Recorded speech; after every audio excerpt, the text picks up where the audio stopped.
حضرت شداد بن اوس رضی اللہ تعالیٰ عنہ فرماتے ہیں کہ ہم حضور کی خدمت میں بیٹھے ہوئے تھے، فقال، تو آقا کریم علیہ الصلوۃ والسلام نے بیٹھے بیٹھے ارشاد فرمایا، تمہارے اندر کوئی اجنبی شخص تو نہیں؟ تمہارے اندر کوئی غیر تو نہیں؟ خاص ہی ہو نا، یہ نہیں کوئی اہل کتاب سے تو نہیں؟ میں نے کہا حضور کوئی نہیں، سارے اپنے ہی ہیں۔ تو آقا کریم علیہ الصلوۃ والسلام نے فرمایا اچھا دروازے کو کنڈی لگا دو، پھر فرمایا ہاتھ کھڑے کرو اور کہو لا الہ الا اللہ۔ سارے اپنے ہو؟ سارے اپنے ہیں، کوئی غیر تو نہیں؟ نہیں۔ کنڈی لگا دو، لگ گئی کنڈی۔ کب ہاتھ کھڑے کرو اور کہو لا الہ الا اللہ۔ اب اگلی بات سنو، اللہ کے محبوب نے فرمایا الحمدللہ، تمام خوبیاں اللہ کے لیے۔ اے اللہ تیری تعریفیں ہیں، تو نے مجھے حق کے ساتھ اس کلمے کے ساتھ مبعوث کیا، تو نے وعدہ کیا ہے، مجھے حکم دیا اس کلمے کی تبلیغ کا، اس کے پیغام کی نشر و توزیع کا، اس کلمے کے نور کو ایک ایک سینے میں اتارنے کا۔ مالک میں نے وہ اتارا اور میں نے اس پیغام کو پہنچایا۔ مالک پھر تو نے اس کلمے کے حاملین کے لیے جنت کا وعدہ بھی کیا ہے، اور تو وعدے بھی سچے کرتا ہے، تیرا وعدہ جھوٹا نہیں ہوتا، تو وعدے پورے کرتا ہے۔ اللہ اکبر، یہ حضور نے ارشاد فرمایا۔ ثم قال، پھر اللہ کے محبوب نے فرمایا بشارت ہو، اللہ نے تمہیں معاف کر دیا، اللہ نے تمہاری خطائیں معاف کر دی، اللہ نے تمہارے گناہ بخش دیے۔ تو صحابہ کو اللہ کے محبوب نے بشارت دی۔ ایک اور روایت سنی حضرت ابو ہریرہ رضی اللہ تعالیٰ عنہ سے، جس نے ایک دن میں 100 مرتبہ سبحان اللہ و بحمدہ پڑھا۔ کتنی مرتبہ؟ 100 مرتبہ۔ کیا پڑھا؟ سبحان اللہ و بحمدہ۔ فرمایا کہ اس کے گناہ سمندر کی جھاگ کے برابر بھی ہوں تو اللہ معاف فرما دے گا۔ تو یہ اپنے وظائف میں شامل کر لیجئے، سبحان اللہ و بحمدہ۔ اور حدیث بخاری ہے، بلکہ بخاری کی سب سے آخری روایت ہے کہ 2 کلمے ایسے ہیں جو اللہ کو محبوب ہیں اور زبان پر مشکل نہیں، زبان پر بڑے آسان ہیں، اور جب میزان پہ رکھے جائیں گے تو پلڑے کو جھکا دیں گے، بڑے بھاری ہیں میزان پہ۔ وہ 2 کلمے یہی ہیں، سبحان اللہ و بحمدہ، سبحان اللہ العظیم۔ تو اگر اس کو 100 مرتبہ روزانہ پڑھے تو سمندر کی جھاگ کے برابر بھی گناہ ہو تو اللہ معاف فرما دیتا ہے۔ میرے حضور نے ارشاد فرمایا ہر شے کا ایک دل ہوتا ہے، اور قرآن مجید کا دل سورہ یاسین ہے۔ جس نے 1 مرتبہ سورہ یاسین کی تلاوت کی، اللہ 10 مرتبہ قرآن پڑھنے کا ثواب عطا کرے گا۔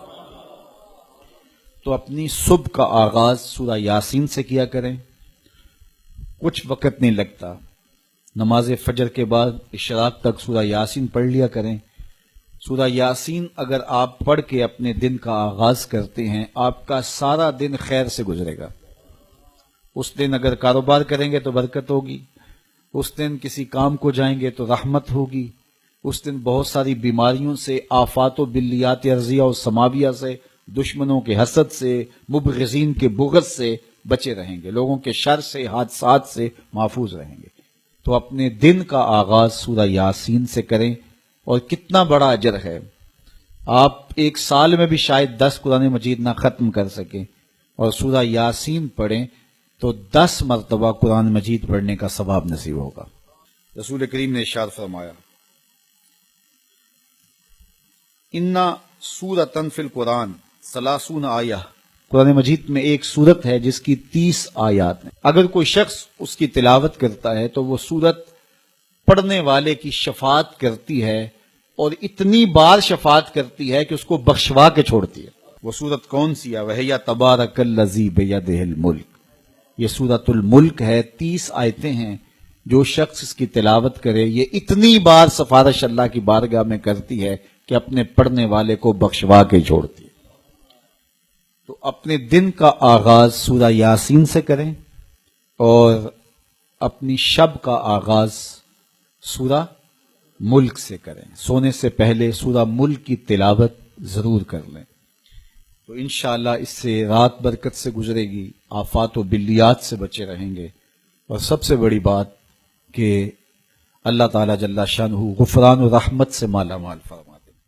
دربار سلیمان علیہ السلام لگا ہوا ہے، بلقیس ملک سبا سے حاضر خدمت ہونے کے لیے چل پڑی۔ جب بالکل قریب آ گئی اور حضرت سلیمان نے اپنے درباریوں سے کہا کہ مجھے تخت بلقیس چاہیے، جنوں میں سے بڑا قوی ہیکل ایک جن نے کہا حضرت یہ خدمت میرے سپرد رہی، میں لے کر آتا ہوں، کب لاؤ گے؟ اس نے کہا کہ میں دوپہر تک لے آؤں گا۔ وہ کوئی 7 والی گلی میں نہیں پڑا ہوا تھا، وہ 1 مہینہ جاتے ہوئے لگتا تھا، 1 مہینہ آتے ہوئے لگتا تھا۔